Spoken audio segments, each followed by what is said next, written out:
G'day guys, and welcome back to the channel. Today I'll be doing the review between Geelong and Essendon at GMHBA Stadium, not at the MCG.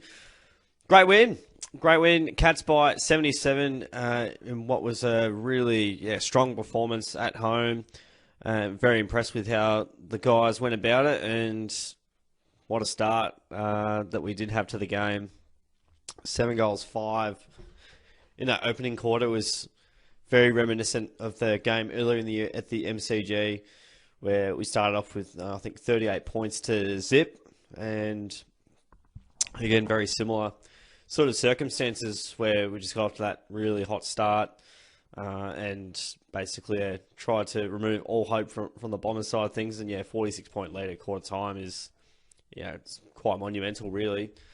Going into the game, obviously, I think there was a mixture of fans that were pretty confident going into it, and then there's normally me, who I usually sit on the fence of, I don't know how good we are, and I don't know how good I know there's teams in the competition that are really good.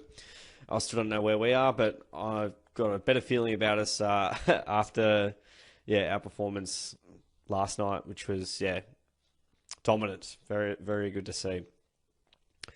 What I loved about it, though, we kept going on with it, so about as good as 4 quarters as we've seen for the year. Outside of that Sydney game that we had earlier in the year at home, and it hasn't been too often where we've had Cameron and Paddy and our key backs all in the same team. It's that Scotty talks about the continuity piece a fair bit, and I do buy into it a fair bit. You can have all your best players around, but if they haven't played together for a while, then it's going to take time to gel. And we saw it gel very well. Yes, as the game was present, and just super happy with our pressure, our effort, our execution with the ball in what was relatively slippery conditions. We fumbled a little bit, so did Essendon, but I liked how we kept it sort of going over the course of the 4 quarters. We've been crying out for some 4-quarter performances. We have been patchy. We have been a bit clunky at times. We haven't really had our best team available for most of the year, and it's kind of been made up on the run, and we've got some opportunity into some younger guys, which is great, and they're flourishing at the opportunity that they are getting. But, the game in particular, more so, very similar to last time, at least from the very start. We're just brutal out of contest. Our pressure was, next level. I don't know what the numbers were. As I was at the game, I don't sort of see the same Fox footy where they show exactly the pressure numbers, but I imagine they would have been, very high from our side of things. We didn't allow the Bombers to, move the ball. We, dictated how the game was being played there. We blocked corridor usage from them, and we know the Bombers love to try and use it through the corridor. You see the cues pretty early, and it's when you see certain things happen, you kind of go, all right, we're going okay. And those things for me definitely are, number one, the pressure side of things. A, winning the ball. B, when the opposition has the ball, they don't have time or space to get rid of it. C, closing space down very quickly. And then when the opposition has the ball and they try to move the ball, we'll call this D, is just when, they've got nowhere to kick to, and I'll go, okay, I know that we're structured really well behind the ball here, and it's going to take some kind of crazy effort to individual brilliance to basically defeat this system. So, those are some of the cues I saw pretty early, and I'm like, okay, cool, we're on, we're playing well. And, it was... And I don't want to say this too early, but it reminded me of the grand final a little bit, where first off we started on like a house on fire, and then the second term probably wasn't our best term in terms of the overall game, and we saw the Bombers got a couple of easier sort of goals, soft goals as Scotty would like to call them, and gave themselves a slight hope at halftime, and then after that halftime break, just being able to go, no, let's just squash all hope. And, very similar there. And the margin pretty similar, 77 points, and just went on with it after halftime, which was, very impressive, because you can get into stages where you go, oh, no, we're going okay. Like, we're fine. We'll be right. and 44 points. We're up by 44. Like we can just sit back and relax now. That can happen, and it didn't on this occasion, and usually doesn't. It's for those one in 20 or 1 in 50 games where you just you're so far up and then you just relax. But I'm glad we kept going on with it. Very impressed with their execution, just field position, playing as a team, gelling together really well, and it's coming together nicely at the back end half of the year. And Scotty's been saying for most of the season, it's been a bit of broken record in the press conference, but I believe it was, you didn't know whether to believe it last year, but he said similar things to last year to this year, and you kind of just go, oh, he knows how to get it done. He's done it a couple of times, and he's got us deep into September several times, and has probably learned, A, we need to change the game plan up a little bit, and B, we probably need to have our players fresh for when the whips are really cracking. And I think we've shown that that's been quite successful, especially in the last year or so. But that's kind of how the game panned out. It was just brutal in the contest. I think we kicked 16 goals from turnover, I heard, so only 2 goals from stoppage.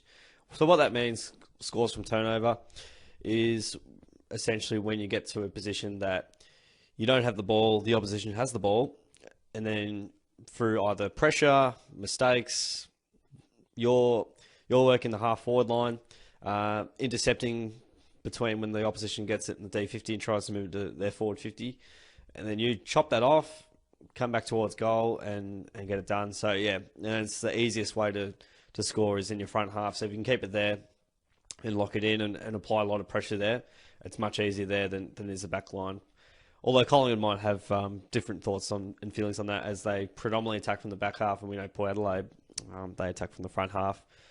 But Geelong, at their best, their pressure's relentless, and in the front half, they present a lot of challenges, and we know the potency up there. So I was very, very pleased, sort of going into the game thinking, okay, at our best, we're probably going to get the job done, maybe between 4 or 5 goals.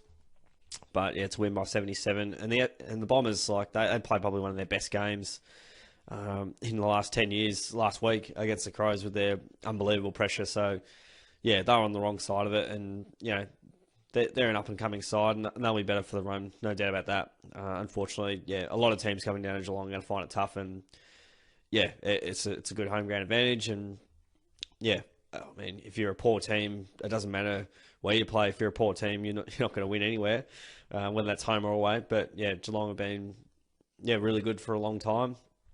And when you're a good side and you're at home, it's always going to be more difficult to defeat. We've seen that with Brisbane recently as well. That at the Gabba, they're incredibly tough to beat, as we know. So they're a good team at the moment, and when they play at home, they don't get beaten much, and that's just been a bit of a constant for Geelong over the last 15 or so years, which is good for Geelong fans. But that's a bit of a summary of the game. Let's have a look at the numbers. So disposals, we got the job done there, 31 with the ball, 64 inside 50s, which is excellent. And this is unbelievable. I didn't feel like that we were that dominant from the inside 50 stance, but we're just not allowing teams to get inside 50 as much as what we have been letting teams probably do. And that's, at our best, we just don't allow it to get there in the first place. And probably earlier and throughout this year, when we have had it inside 50 against us, is when we've looked pretty vulnerable. So just don't let it get there and you'll be fine. Seems to be the motto. That is unbelievable. 28 inside 50s. Well done. Well done. That is so good. Disposal efficiency 71 to 68. Cat's got the job done there. What was a tough night conditions wise. Efficiency inside 50. We had we're very efficient when we did go inside 50, a little bit over 50%. I think average just under 50%. And then we've got efficiency inside 50 for the Bombers around the 40% mark. And the free kick count, the Bombers definitely got a good run there. I'll move on from that. Clearance-wise, yeah, even. Relatively even. I thought we were probably better in the contest, but again, those games where you get there's clearances and clearances. There's clearances where you're just running out of the stoppage, or there's clearance where you clearly get a 30, 40 metre kick onto it, versus the Bombers probably, 35. A lot of those would have been pressured clearances, and ours not as pressured, or we got more field position with the clearances that we did get. Love this. Contested ball. That's us at our best. So, yeah, plus 28, and that's a smashing. On the outside, yeah, we looked really dangerous, and we're able to sort of, outrun the Bombers and provide overlap there. Plus 33. Turnovers, well, glad the Bombers got more than us, and that probably makes sense. Still somehow racked over 100 marks in wet conditions, and, yeah, I'm really enjoying this. The marks inside 50, we're racking up big numbers now.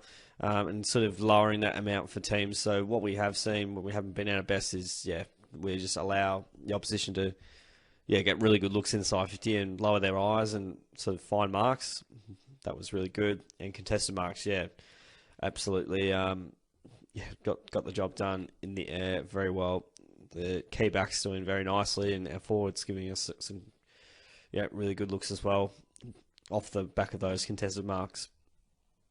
Goals behind's looking pretty good. Led for the whole match, which is great. Out tackled as well. So, plus 31 in disposals, plus 7 in tackles.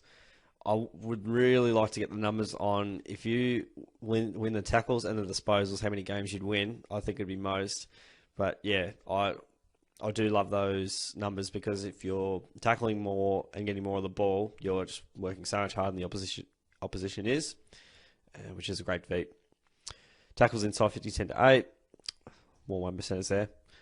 So that's a bit of breakdown of the numbers. In terms of the teams, or the Cats, in terms of the stats, very, very tough to give the votes out this week, and I'm definitely going to miss. There's going to be some unlucky player or players that miss out here, and I'm probably going to have to stroll through here and suss out who my 3, 2, and 1 is. I've got a rough idea. Yeah, all right, okay. Yeah, it's gonna be damn tricky. All right, I think best on ground, 3 votes. Max Holmes, 33 disposals, 8 marks, and he also had the 3 clearances, 2 goal assists as well. So here he was doing absolutely everything from the first bounce. I thought, he was phenomenal. It's his best game, nearly 700 metres gained. So, that was superb performance from him. The 2 votes, I will go with Mark Blitzarves. He kicked 2, had 19, and a few marks in there as well. 5 tackles, 3 clearances, did a bit of ruck work. I just thought, and at the game it was very obvious too. He was I thought it was one of his best games at the club. He was, absolutely superb. He was a presence up forward. He was super tough inside the contest. Loved the way he went about it. And then my 1 vote to Tommy Hawkins. And Tommy Atkins is absolutely spewing. I don't know how I haven't fit him in here, but we got Tommy Hawkins, who kicked 5 goals, 3. Could have kicked probably 7 or 8 if he had his kicking boots on, but still ended up with the 5. Playing on Zerk Thatcher there, had the 8 marks. He was outstanding up forward for us, and provided a really good presence, and he was very, very strong. Tommy Atkins, one of the stiffest players, missed out on the vote there, but from 70% game time too, that's quite incredible. And numbers wise, very good for him. 28, 12 tackles, 9 clearances. He was just unbelievable. I don't know how he's missed out really, but you can see here a bit of a common theme. There's a few players that just played their best games for the club, or playing some amazing footy. But Atkins was absolutely superb. His last few weeks definitely lifted, and he's been significant for us. Myers again in his 100th game. Congratulations, first and foremost. A really good game again. 26 kicked a goal, a couple of goal assists as well. Zach Guthrie pretty steady and solid in defence as always. He had the 24. Nearly 500 metres gained. Goal assist in there as well, if you don't mind.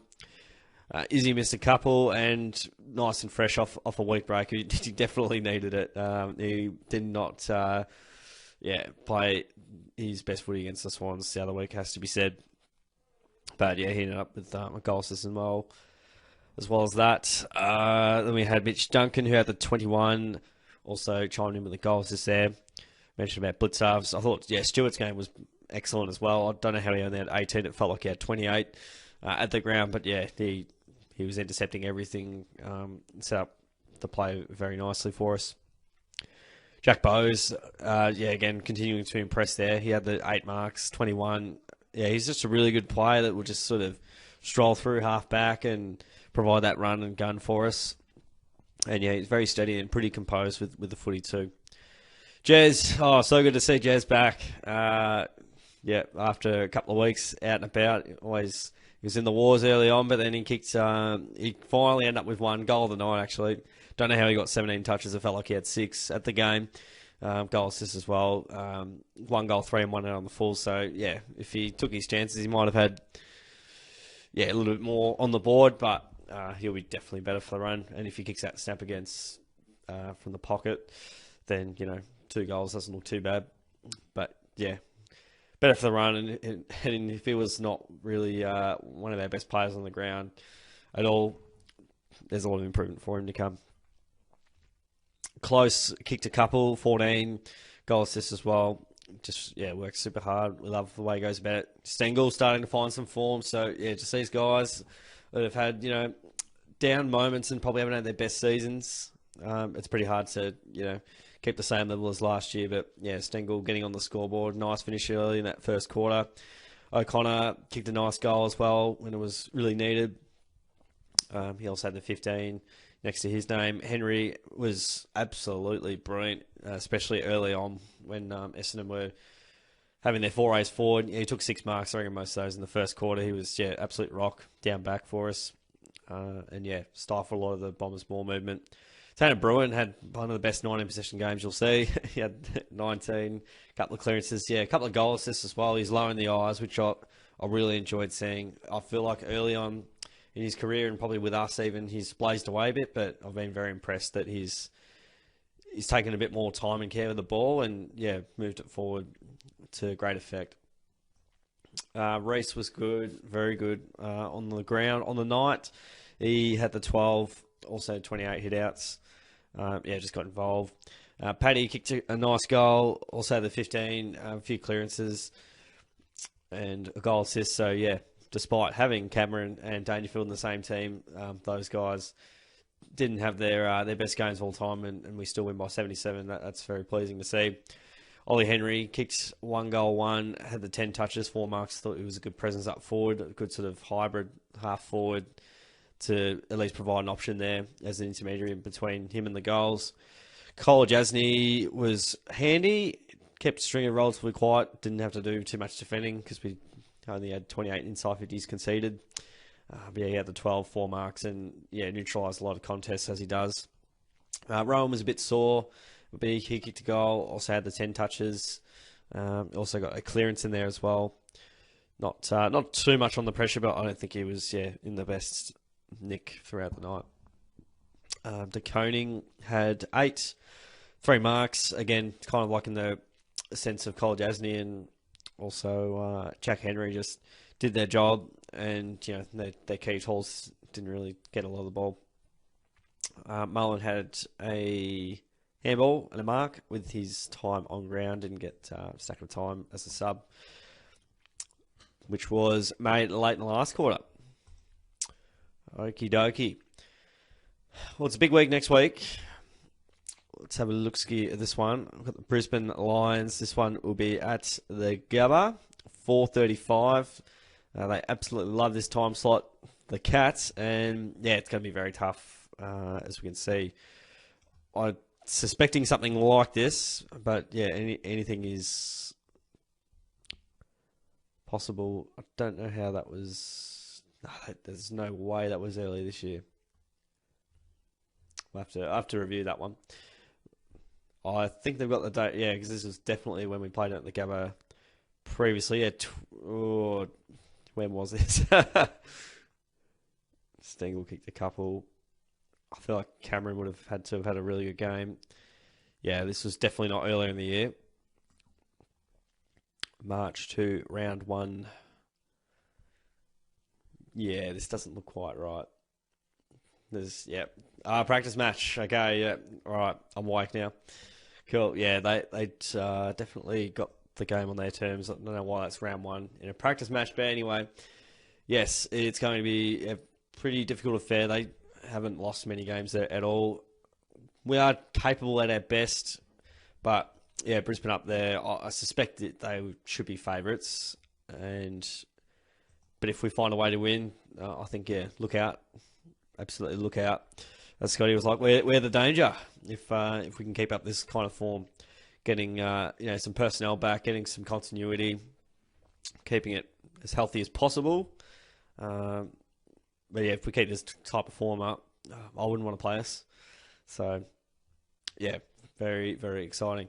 Had Radical out, had Tui out, managed there. So yeah, hopefully, get some. Get him some more players back. Who knows? But we're looking pretty good at the moment. Got as close to the full strength side as we have had all year, and playing some really promising football. So I was very stoked with how we played last night, and yeah, all Cats fans should be very proud of that. From the Bomber side of things, I mean, yeah, it's going to be a tough sort of any time you're going to come down to GMHBA and play the Cats, it's always a pretty tough affair, and won't be the first or last team to happen too. But yeah, the Bombers still, solid chance to make finals, and they'll be better for the run. They'll learn a lot out of the game, and most importantly though, an excellent win by the Cats. I didn't even get the ladder out here, guys, but yeah, the ladder's looking pretty good. I feel like we've absolutely stolen 5th spot at the moment. We haven't lost since the Port Adelaide game. So what have we won? Yeah. Basically, haven't lost for 5 weeks, if you take that draw into consideration. Looking pretty good, playing some good footy, sitting 5th on the ladder, 9.5 wins, with no other sort of teams to sort of go up the ladder to challenge us at this stage. So yeah, there's still a long way to go, and a lot can change very quickly. But yeah, well. Playing some of our better footy, hopefully towards the right end of the season. All right, that is all from me, guys. Hope you enjoyed the review. Comment your thoughts on the game and how you think we went, and your prediction for how we'll go next week against the Lions. Don't forget to give the video a like, subscribe away if you haven't already. See more Cats reviews and stay up to date with my thoughts and feelings on games and how we go about it. Other than that, guys, appreciate you tuning in. I'll see you all on the next video.